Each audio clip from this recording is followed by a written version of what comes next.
खुशामदीद दोस्तों। उम्मीद है आप सब लोग खैर खैरियत से होंगे।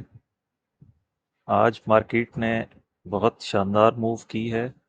और जिन लोगों ने कल मेरी वीडियो देखी थी, यस्टरडे मैंने एक वीडियो बनाई थी जिसमें मैंने ये प्रिकॉशन दिया था कि ये जो मूव है ये थ्री वेव मूव है, इसलिए हम अपसाइड प्राइस मूवमेंट देखेंगे। क्योंकि हमारा वेव काउंट जो प्राइम है वो नीचे करेक्शन की तरफ शॉर्ट टर्म बियरिश है। इसलिए मैंने ये WXY करके ये एरिया दिया था ट्रेड करने के लिए कि 64 पे जिन लोगों ने सेल ली हुई है 64 पे अपना स्टॉप लॉस रखें और यहां से फिर बाय में शामिल हो। तो खैर वो 94 से भी ऊपर चला गया है। हमारा जो इमीडिएट सेल ऑफ था, प्राइम सिनेरियो ABC जो था, वो फिलहाल डिले है। और आज की वीडियो काफ़ी इम्पोर्टेंट है क्योंकि इसमें मैं अपने प्राइम वेव काउंट को तब्दील कर रहा हूँ। रहेंगे हम बियरिश ही फिलहाल जब तक हमारे पास प्राइस एक्शन 3500 से नीचे है। लेकिन इसमें हमें थोड़ी सी तब्दीली करनी पड़ेगी वेव बी को लेकर। प्रीवियस सिनेरियो में वेव ए यहाँ पे ख़त्म हुई थी और वेव बी को हमने ट्राइएंगल लिया था। काफ़ी हद तक ये प्ले आउट भी हुआ है, लेकिन उसके बाद जो इमीडिएट सेल ऑफ था वो फेल हो गया है और प्राइस ने 100% रिट्रेस कर लिया है, जिसको हमने वेव वन लिया था। इसलिए ये वेव वन हम रिमूव कर रहे हैं, इसकी हमें ज़रूरत नहीं है। ये एरिया ब्रीच हो गया है, इसको भी हम हटा देते हैं। ये WXY से काम आगे चला गया है। अब हमारे पास बेसिकली पहले हम अपने प्राइम वेव काउंट पे रहते हैं। प्राइम वेव काउंट में ये जो वेव बी है, पहले हमने इसको यहां पर रखा था और हमने इसका एक रेजिस्टेंस एरिया लिया था कि लेंथ ली थी हमने 3500 से लेके 3260 तक। और मैंने आपको जो रेजिस्टेंस एरिया दिया था 50, 60 और 78% कि वेव बी ने यहाँ तक आना है। तो वेव बी यहाँ पर आकर 3371 से वापस होगी। तब हमने कहा कि चलें, वेव बी बाज़ोकात बहुत शॉर्ट होती है, बाज़ोकात ओवर शूट कर जाती है। वेव बी में इतना फ्लक्चुएशन अलाउ है। उसके बाद हमें जो वेव सी मिली है वो प्रॉपर नहीं मिली है और हमने अपना जो प्राइम टारगेट एरिया था वो भी मिस किया है। तो इस वेव बी को मैं वापस अपने पुराने रेजिस्टेंस एरिया में लेकर जा रहा हूँ और इसको हम करेंगे ए ओवर शूटिंग वेव बी और वेव सी। इसका कलर येलो होना चाहिए और इसकी डिग्री भी कम होनी चाहिए। ठीक है जी, ये इस वक्त मेरा प्राइम वेव काउंट है क्योंकि हमने मैंने इसको ना वेव थ्री को 3500 के ऊपर टॉप कंसीडर किया हुआ। तो जब तक 3500 ब्रेक नहीं होता, मैं ABC करेक्शन को ही फोकस करूंगा और करेक्शन ज्यादा टाइम लेती है। इस वक्त हमारे पास वेव ए तो कंप्लीट है। वेव बी को हमने एक्सपेंडेड फ्लैट पैटर्न में ए, बी और सी कर दिया है। अगरचे इसका कोई एविडेंस नहीं है मेरे पास कि प्राइस यहां तक आएगी, लेकिन ये रेजिस्टेंस एरिया स्टिल वर्क करता है और फिलहाल हम इसी के साथ ही चलेंगे। इसमें एक दोस्त ने पूछा था कि हो सकता है कि वेव बी ये वाली यहाँ पे ख़त्म हो गई हो और यहाँ से हम डायगोनल पैटर्न में जाएं। उसने तो खैर वेव वन को लीडिंग डायगोनल में लिया था। एंडिंग डायगोनल ये हो सकती है थ्री थ्री वेव्स की। 1 2 3 wave one, 1 2 3 wave two, 1 2 3 wave three, 1 2 3 wave four, और 1 2 3 वेव 5। लेकिन ये मेरा प्राइम सिनेरियो नहीं है। मेरे पास इस वक्त दो ही ऑप्शन है और वो दोनों एक दूसरे के साथ इंटरकनेक्टेड हैं। इसलिए मैं आपसे कह रहा था कि इस वीडियो को आप ज़रा गौर से देखें और अपने पास चार्ट्स को इसी तरह से लेबल कर लें। बेस्ट पॉसिबिलिटी जिनके चांस ज़्यादा है, प्रोबेबिलिटी ज़्यादा है जिस वेव काउंट की, वो यही है कि या तो ये एक्सपेंडेड फ्लैट करेक्शन है, या फिर जो करेक्शन थी वो यहाँ पर बॉटम आउट हो गई है और हम वापस ऊपर की तरफ जा रहे हैं। उसमें हमारे पास ये वेव 1 है, ये 2 है, ये वेव 3 इन द मेकिंग है, फिर एक वेव 4 आएगी और फिर वेव 5 आएगी। अब जब हमारे पास 5 वेव्स कंप्लीट हो जाएंगी तो आया हम देखेंगे क्या ये वेव सी की 5 वेव्स हैं या ये फर्स्ट 5 वेव्स हैं वेव 1 की। उसके बाद एक पुल बैक आएगा। वो पुल बैक अगर रेजिस्टेंस, वो पुल बैक अगर सपोर्ट एरिया होल्ड कर गया तो हम फर्दर अपवर्ड प्राइस मूवमेंट देखेंगे अप टू 3700 टू 3900 या बियॉन्ड। इंटरनल स्ट्रक्चर उसका डिसीजन लेगा। लेकिन अगर ये पुल बैक आफ्टर 5 वेव्स, अगर पुल बैक ने ये सपोर्ट एरिया तोड़ दिया 3202, तो हमारा एक्सपेंडेड फ्लैट की जो थ्योरी है वो इन प्ले में होगी। यहाँ पर मैं एक लाइन दे रहा हूँ ताकि ये हमारा एरिया ऑफ वैलिडेशन है। हॉरिजॉन्टल लाइन चाहिए और ये कंटिन्यूएशन होगी इसी वेव काउंट की। अच्छा, अब ये आपने समझ लिया। अब मैंने आपसे कहा था ना कि ये इंटर रिलेटेड है, ये दोनों वेव काउंट। वो इस तरह से हैं, आपको याद होगा कि हम जब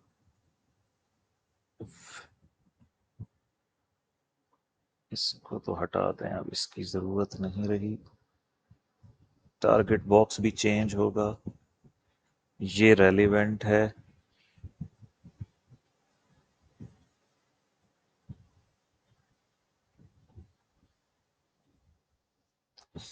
हमने अपना जो वेव 4 था ना, यहाँ पे ये येलो लाइन लगी हुई है, वेव 4 को यहाँ पे हमने बॉटम किया था और वेव 5 जो था उसको भी हमने ए बी सी लिया था, जब तक मैंने कहा था कि वेव 4 या वेव 5 ना आ जाए हमारे पास। तो अनफॉर्चुनेटली प्राइस ने ऐसी जगह पे रिएक्शन दे के वापसी की है कि वो वेव 1 की टेरिटरी में भी दाखिल नहीं हुई और उसने वेव 4 की जो सपोर्ट थी उसको भी ब्रीच नहीं किया। यानी अपवर्ड ट्रेंड का जो सिनेरियो था वो स्टिल इंटैक्ट है। ये वेव 1, ये वेव 2, ये वेव 3, ये वेव 4 और अभी एक 5 वेव बची हुई है जो फिर 3700 या 39 तक जाएगी, लेकिन वो कंडीशनल है। सबसे पहले उसने हमारा ये रेजिस्टेंस एरिया ब्रीच करना है और 3500 जो ऑल टाइम हाई है इसको ब्रेक करना है।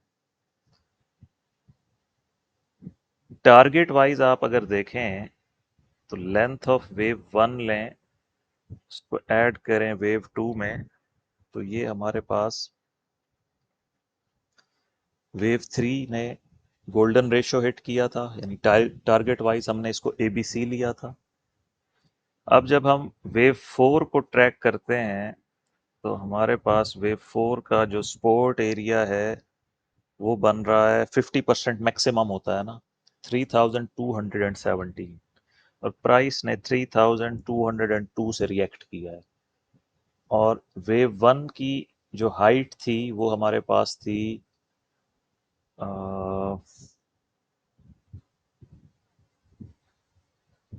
3167, तो प्राइस उधर भी नहीं आई। यानी ये हम इसको वैलिड 5 वेव्स भी गिन सकते हैं और जो हमारा एक्सपेंडेड फ्लैट पैटर्न है करेक्शन के लिए, फिलहाल वो भी इन प्ले है। अब आप इसको 1 आवर पे आ जाएं। अब हम इसके नैनो वेव्स देखते हैं। माइक्रो तो मैंने आपको दिखा दी, मैक्रो भी। नैनो वेव्स में हमारे पास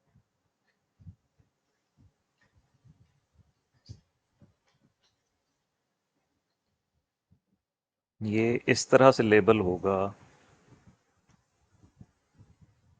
कि ये वेव 1 है, ये वेव 2 है, ये वेव 3 इन द मेकिंग है, क्योंकि अभी तक कोई प्रॉपर रिजेक्शन नहीं आई। इसका हम टारगेट लेते हैं कि ये कहाँ तक जा सकती है। वेव 3, फिर वेव 4 और फिर वेव 5। ठीक है जी। ये 5 वेव्स या तो इस सी वेव की हैं,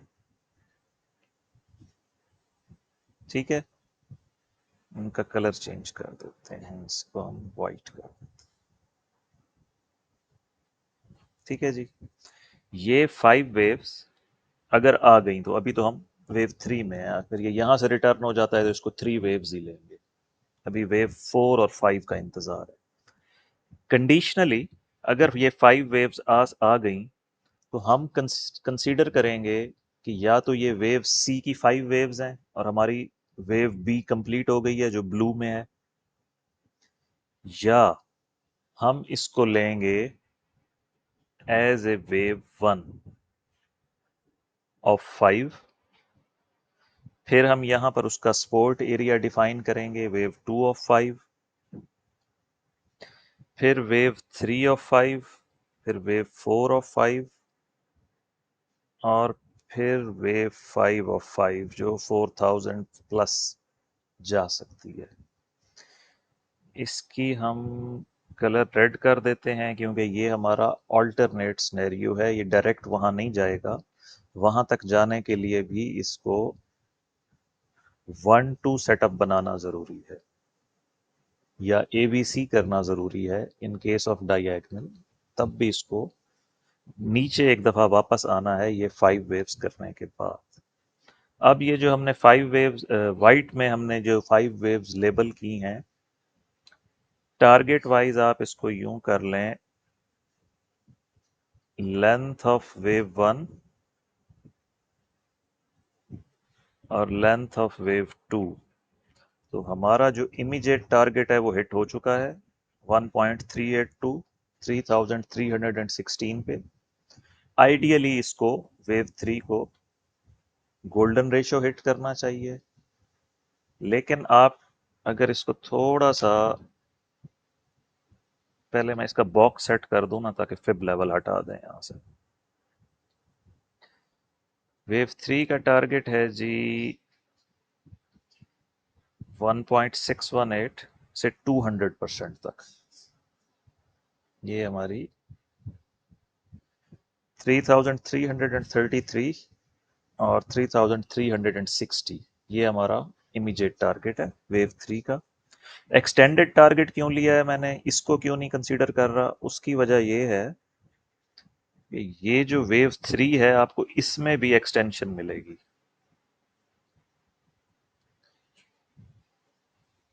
ये हमारा वेव 1 और 2 कंप्लीट है। अब वेव 3 में फिर 1 2 3 4 5, तो इसलिए ये 200% तक या गोल्डन रेशो तक जाने के प्रोबेबिलिटी ज्यादा है। इसकी इंटरनल वेव्स को मैं लेबल नहीं कर रहा, फिर हमें सबकी डिग्री चेंज करनी पड़ेगी। ये ऑलरेडी मैंने सबसे लोएस्ट डिग्री ली हुई है, नहीं तो फिर ये सारी डिग्रीज चेंज होंगी। इसलिए आप इसको इसी तरह कंसीडर करें। जब हमारे पास ये वेव 3 कंप्लीट हो जाएगी तो हम वेव 4 का एक सपोर्ट एरिया लेंगे। अब आप फर्ज कर लें कि वेव 3 कंप्लीट हो गई है और एक्सटेंडेड नहीं है, हालांकि मैं कन्विंस्ड नहीं हूं क्योंकि ये प्रॉपर टॉप नहीं इन प्लेस की, रिजेक्शन नहीं बनी कोई प्रॉपर, अभी ये कॉन्टिन्यूएशन है।